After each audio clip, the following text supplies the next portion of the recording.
Thank you. So good afternoon, everyone. This is my first presentation at the University of Lincoln, and I'm very glad that you are giving me your time and you're still here as the last presentation of the last session of the day. What I'm going to talk about is quite different from the previous, topics and presentation. It's another aspect of tourism experiences. It's about our experiences during the pandemic, and this is more from the design perspective. So with the COVID-19, many things changed, but especially tourism and travel changed a lot. And as of the end of 2021, 98% of countries still had one form of restrictions in place in terms of traveling. They either, the border was completely closed, such as in Australia, for example, or they require the vaccination proof or other sorts of, restriction for traveling. And responses to these restrictions have been different across various settings. And as I said, because different restrictions brought different responses. I spent the whole duration of pandemic in Australia, and I didn't feel it as much as it was felt in other parts of the world at all, because even the borders between the states were closed over there. Not to mention the international borders. So we were not like we were usually experiencing only cases under 10 for large cities with like 2 million people. So it was quite different.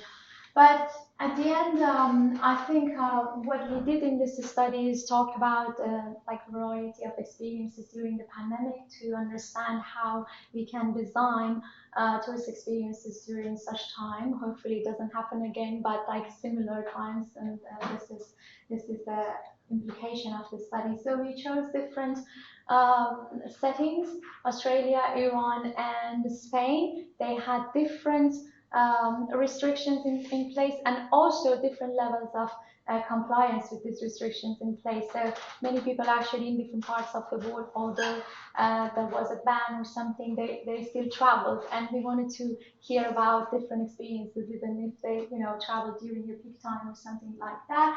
And as I said, like all the implications are towards understanding tourist experiences from their own perspective or emic perspective, and use it for experience design. So yeah, as I said, like it's very important to understand what tourists do on site, how do they feel and think and act to be able to design good tourist experiences. One of the frameworks that I have used in this work is the tourism design system. As you can see, the tourist is at the center of this system, and the first layer is tourist responses that are usually like sensations, emotions, memories, fantasies, and meanings. Here, my research is situated in the first layer, basically, and especially memories. I've done work on memories before, tourist memories before. So through the memories, we ask tourists to remember these trips that they had during the pandemic, and tell us how it felt, and also tell us what they did do, or well, different components. And then the main framework that I have used is this framework that is that was first introduced by my supervisor, great and late supervisor. Unfortunately, he's not with us anymore. But Philip Pierce in 2011 first introduced this tourist experience model. So there isn't any consensus about the definition of tourist experience in general, and a lot of work has been done already. But what we did is to combine and also use a metaphor for tourist experiences to say that they are like the experience of listening to an orchestra. And just like an orchestra that has different components or different instruments playing out, and sometimes one instrument is softer and the other one is louder, this is the interplay of different components. But for tourist what are the components? Well, one is sensory component, or the inputs that we receive from our senses, like seeing, hearing, smelling, touching, and tasting. The other one is the affective component, or the emotions that we feel during a trip. Cognitive component, all the mechanisms behind decision making, understanding, thinking, and learning when we are traveling. Behavioral component are all the activities that we do, like taking photos, texting, paddling. It depends on the type of trip that we are taking, and also of course the social component or relationship component that could be the relationship between the two tourists, or like tourist and companion, tourist and service provider, and the whole thing unfolds during the time of trip, and also in the space of the location or the destination that we travel. So what we did is, as I said, like we had three settings, three different places that we collected data in, and we had semi-structured interviews with 25 people who traveled March, September 2020, which was like right at the beginning. So everything was really intense. This is even before Delta. It was when all the death rate and everything was so high. Breaking rules, traveling, and these kind of activities were really, like, most of the time banned and considered socially also as not, like, it wasn't received well. So it was kind of hard to find people who did that. And most of them said that they did not really actually break any rules, so they did not travel during a ban, but they still traveled. Most of them traveled during the peak, like a peak of the virus and everything.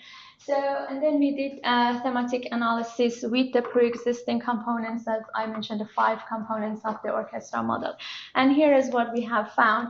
So for sensory component, as you can guess, and I think in this room everybody can relate to this study because you have experienced it yourself, even if you haven't traveled, but not being able to try local food. So the taste, the sense of taste was very much limited, and it was missed. And many people talked about how this wasn't just the food or the taste, but also the way that they enjoyed sitting in a restaurant and having a proper meal.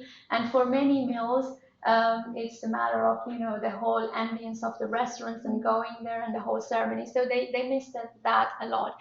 And wearing a mask, I guess this is the obvious one. Nobody really needs to hear about this anymore. This is a very difficult experience that we all experience, because imagine if you are traveling, you will experience it even more. Going inside most of these indoor places, you had to wear masks, and this was affecting the experience, sometimes not having the pleasant natural sense in the environment, not being able to sense that. And touch was heavily restricted. This was also mentioned by all our respondents as one important sense that was missing. For example, one respondent was describing this attraction that there are 2 stone lions on 2 sides of bridge in Iran, and then you're supposed to bend over and put your hands on top of one lion and look at the other lion, and you see that the other lion is blinking at you or something. But anyways, this is like something. This is part of the experience of that attraction, and it was missing. And they said that it wasn't the same because people were not allowed to touch it, or it was completely different in terms of the sights and also hearing. Apocalyptic scenes, I'm sure you've experienced them too. Empty airports and streets and downtowns and quiet places. For this, for example, our respondents in Australia, they describe Gold Coast, which is a very touristy, city. Is always vibrant and nightlife, but they describe it as like a ghost town because basically it was completely a different destination during this time. So sensory experiences are very important for the overall tourist experience, and with the pandemic, kind of unfolding and before the vaccination and seeing any end to it, but still opening the tourism businesses, we needed to think about ways of safely bringing back some of the senses to the experience of the tourist. And in terms of effective, so tourism has always been traditionally known for all the positive emotion that it brings, but this was a case that it showed us how negative emotions were involved in our experiences, and fear and guilt, and it was very intense in our study, like in the result that we got, because of the time that we collected data. So at that time, as I said, people were not really feeling good. Even if they were traveling, they felt a lot of guilt towards if they were going back to their families, what happens to them if they are transmitting, the virus, contracting the virus, and all of that. But at the same time, escape and freedom were also more intense during this time. They were happy to leave their place of, living, not being in lockdown, and at least having some chance of, traveling a little bit.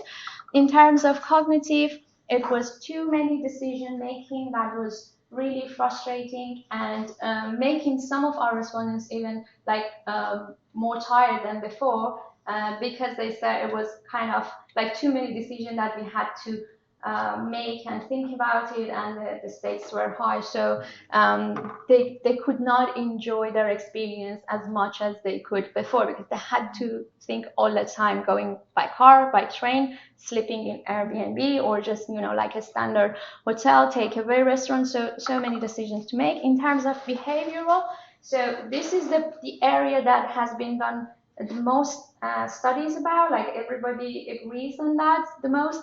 Fewer activities. People didn't want to be exposed to many activities, many places, visiting fewer places, a shift from cultural activities to nature-based one, and popularity of hub destinations for taking, road trips from there, and also very limited interactions with the site, with the local people, and not trying the type of things that they were doing before. And finally, in terms of social components, this is the area that we say like the most differences between different contexts were shown. So for Iranian, this was a complete negative, not having other people's around as part of their experience. And we relate this to Iran being and Iranian being more collectivistic society. But then our respondents in Spain, they said this is wonderful, especially that we collected data in Gran Canaria, and they said this is wonderful. We had the whole wish to ourselves. We could never see the wish like this. So it was a matter of the difference between the culture, or what is called as like romantic gaze, or like enjoying more in the presence of others or without the presence of the others. And in terms of implications, where I guess it's very clear, is understanding more about what tourists experience during this time, to fit it into experience design, and also consider the role of culture and also the setting, because the settings meant that they have different restrictions, and the responses to these restrictions were different. So that's it. Thank you.